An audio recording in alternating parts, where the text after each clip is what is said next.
চলে এসেছি আবার একটা নতুন রেসিপি নিয়ে। আজকের রেসিপিটা মাছের কালিয়া। মাছটা ছিল আঁজি মাছ, 2-2.5 কেজি ওজন ছিল। তো প্রথমে মাছের আঁশগুলো ছাড়িয়ে নিব। মাছটা বেশ বড় ছিল, তাই বঁটিতে আঁশটা ছাড়ানো যায়নি, এই জন্য চামচের সাহায্যে ছাড়িয়ে নিচ্ছি।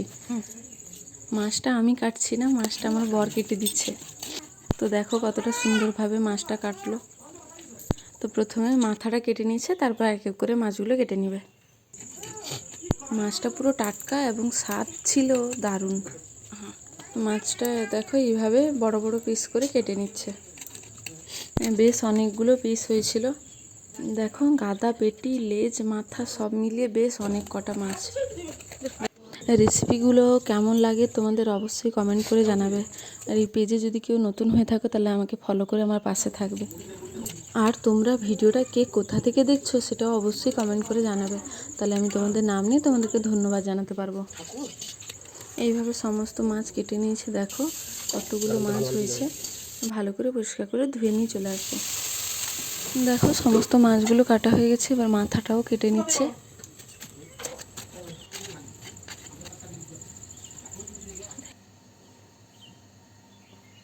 মাছগুলো ধুয়ে নিয়ে চলে এসেছি। এবার মাছগুলোর উপরে হলুদ লবণ দিয়ে ভালো করে মাখিয়ে নিব। মাখানো হয়ে গেলে বেশ লাল লাল করে কড়া করে ভাজবো। দেখো কড়াই বসিয়ে দিয়েছি, কড়াইতে দিয়ে দিয়েছি সরিষার তেল। এবার মাছগুলোকে একটু লাল লাল করে ভেজে নেব।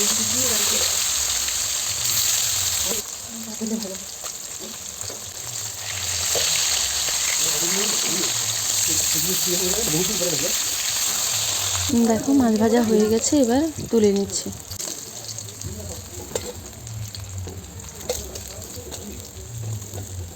এবার সেই একই তেলের মধ্যে দিয়ে দিচ্ছি সামান্য পরিমাণে চিনি। চিনিটা লাল লাল হয়ে এলে এবার দিয়ে দিচ্ছি পেঁয়াজ কুচি। এখানে আমি 3টা মতো পেঁয়াজ নিয়েছি। দিয়ে দিচ্ছি পেঁয়াজের উপর সামান্য পরিমাণে লবণ, যাতে পেঁয়াজটা তাড়াতাড়ি করে গলে যায়। এবার দিয়ে দিচ্ছি এখানে বাটা মশলা। বাটা মশলার মধ্যে রয়েছে আদা, রসুন আর কাঁচা লঙ্কা। এবার উপর থেকে একটু হলুদ গুঁড়ো দিয়ে দেবো, যাতে আদাটা নষ্ট হয়। ভালো করে একটু কষিয়ে নেব। দিয়ে দিচ্ছি টমেটো কুচি। একটু নেড়ে চেড়ে এবার দিয়ে দিচ্ছি পরিমাণ মতো শুকনো লঙ্কার গুঁড়ো। আর একটু কষিয়ে নিয়ে দিয়ে দিব পরিমাণ মতো জল। জলটা দেওয়ার পরে মশলাটা আরও কিছুক্ষণ কষিয়ে নেব, যতক্ষণ না তেল ছেড়ে আসছে ততক্ষণ কষাবো। দেখো তেল ছেড়ে এসছে, এবার দিয়ে দিব পরিমাণ মতো জল। ঝোলটা রাখার জন্য যতটুকু জল লাগে ওইটুকু জল দিয়ে দেবো। লবণটা আগেই দিয়েছিলাম, এবার পরিমাণ বুঝে আর একটু লবণ দিয়ে দিব। ঝোলটা বেশ কিছুক্ষণ পর ফুটে আসার পর দিয়ে দিচ্ছি ভেজে রাখা মাছগুলো।